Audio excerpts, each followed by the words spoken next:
Hey everybody, it is Jason from the Texas Gun Vault 2, and we're back out here in the garage for another night talking about the Colt Double Eagle double action, single action 1911, a gun that is loved and hated by 1911 aficionados. Some people like it and some people don't.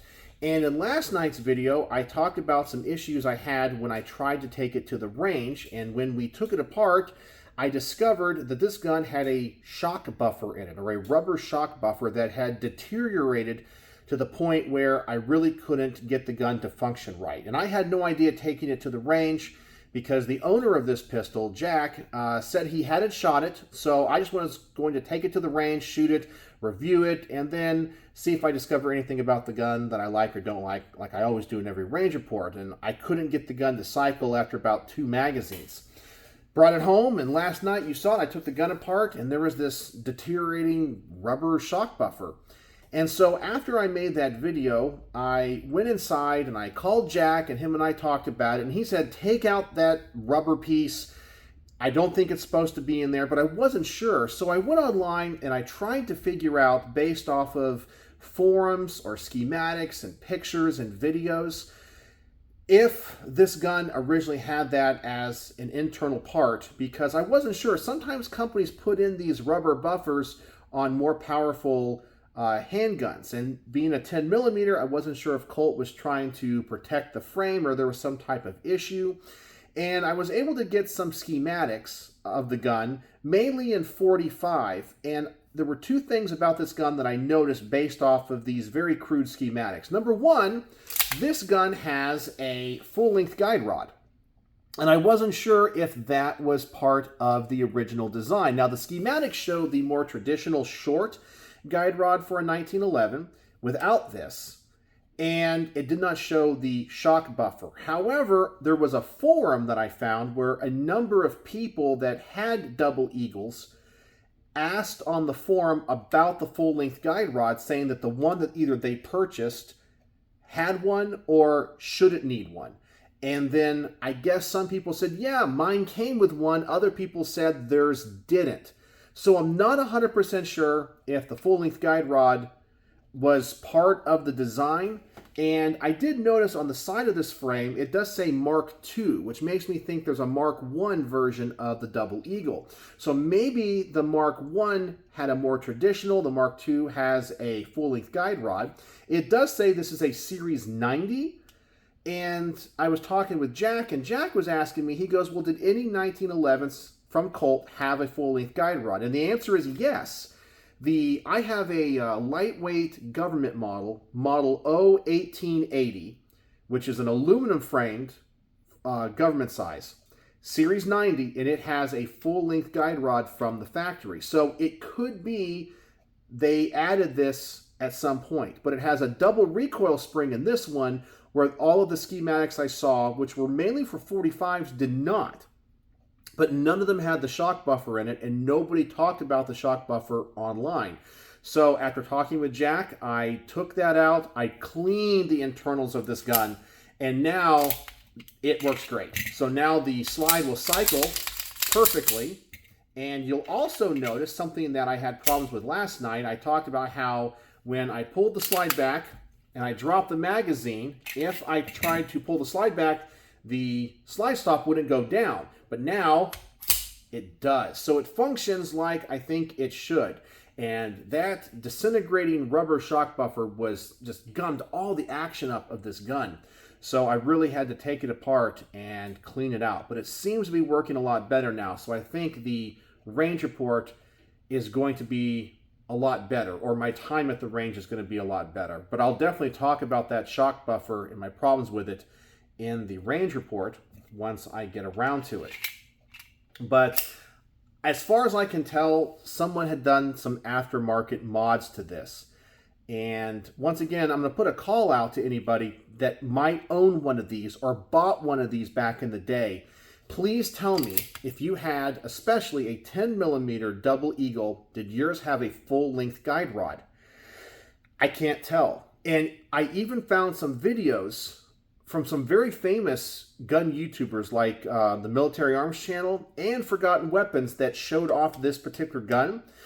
Both videos do not show the gun either being disassembled or the front of the gun where I can tell if it's a full-length guide rod or not. So you can always tell a full-length guide rod if that plunger right there has a little indentation, so that's where the guide rod will fit through. So I have no idea. I was very surprised. I couldn't find any pictures online of the front of the guns, so I was just kind of SOL on that. But it also has a double recoil spring, and none of the schematics I found had a double recoil spring. And I will say, when I pull the slide back, that's a little bit more stout than even other 10 millimeters I've shot. So maybe it's aftermarket. I don't know. I just don't know. It could or could not be. But I'm going to shoot it like this. I'm pretty sure if Jack buys the stock or the original guide rod, the little short one, a standard plunger for the front, and a 10 millimeter recoil spring, I'm sure it's going to work just fine. So maybe something from like the Delta Elite series. It probably uses the same recoil system. But I'm going to review it like this, and I need to find out the information on this. But that's what I just discovered. So I don't think the shock buffer was factory. Removing it and cleaning the gun out, and oh my gosh, that stuff had gotten everywhere. It had deteriorated and melted all into the rails and into the action. Oh, it was miserable, but it's running good now. It's running great now. So I really feel like this thing's going to shoot well. And I have to say, I'm impressed with the slide to frame kind of lockup. It is a little bit loose. It's not super tight tolerances, but the gun feels solid now. Before, it was kind of ugh. But now that it's all cleaned up and all that gunk is out of there, yeah, it feels pretty good. Of course, it's not going to be as nice as a 1911, single action trigger, but I don't know. The gun is hated by many 1911 aficionados because it's not authentic. They think Colt ruined it. And other people think it's a great addition of them trying to modernize it. And that goes back to one of my thoughts on Colt that I hope changes now that they're owned by CZ, is that they innovate. Colt is one of those companies that I get frustrated with because instead of designing a new gun from the ground up, they try to take a gun they already make and modify it. And often, that's not going to lead to a successful design. Other companies that do stuff like that would be even HK. I mean, we all love HK, right? And HK hates you.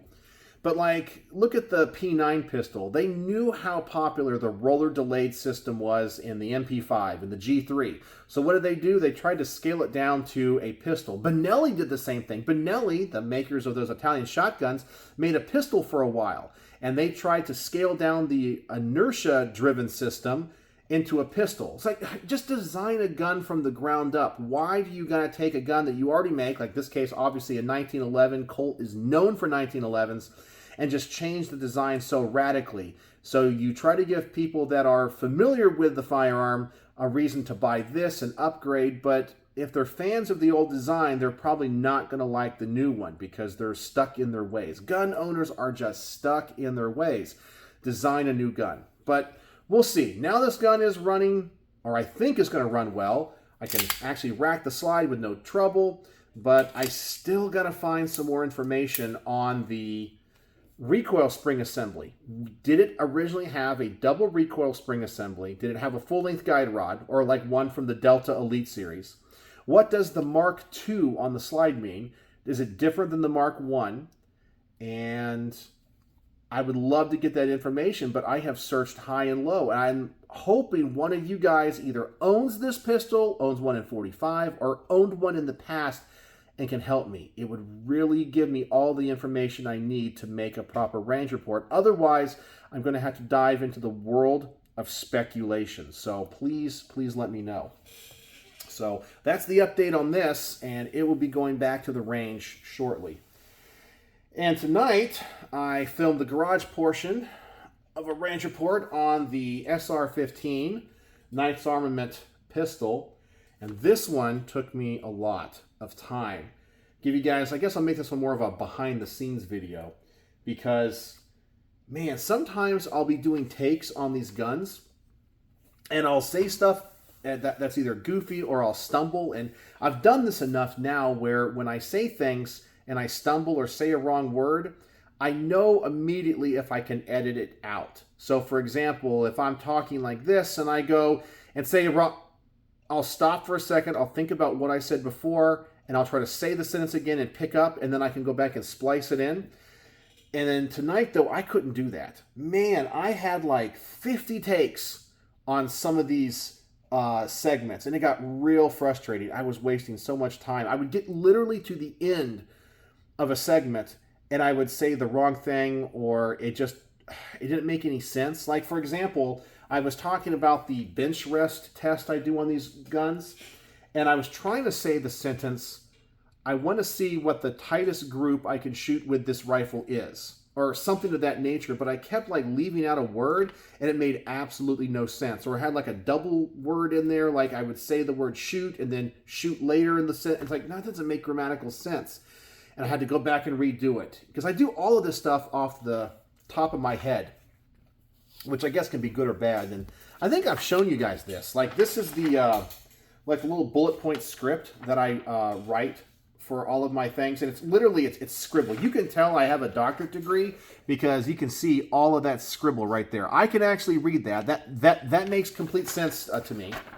But yeah, so I go through it, and it's just like bullet points, and each one of these is like for like a different segment, and I know what I need to say, and sometimes I'll use it, sometimes I won't, but sometimes I'll kind of sit here and go, and the things I like about this gun are, and I'll like go on a blank, and I won't move, I'll move my eyes over, look at my bullet points, memorize 3 or 4 of them, look back, and then start again. I need that sometimes. But yeah, so these are like the little script notes that I do, but it's not really a script. And sometimes I don't even follow them because I just do everything, as I said, off the top of my head. And yeah, that's it. But that's kind of the magic behind what I do. Not that you guys care or not. But yeah, that's it. So I got to go in and actually edit this video on this while I'm uploading the video on this that I'm making right now. So it's almost 10 o'clock at night, and I gotta go play at a church in the morning, so I gotta get started on this. But thank you for joining me in the garage, and I guess I'm just making a video pleading to anybody that knows anything about the Double Eagle, especially the one in 10mm. Tell me, was there a difference between the Mark I and the Mark II?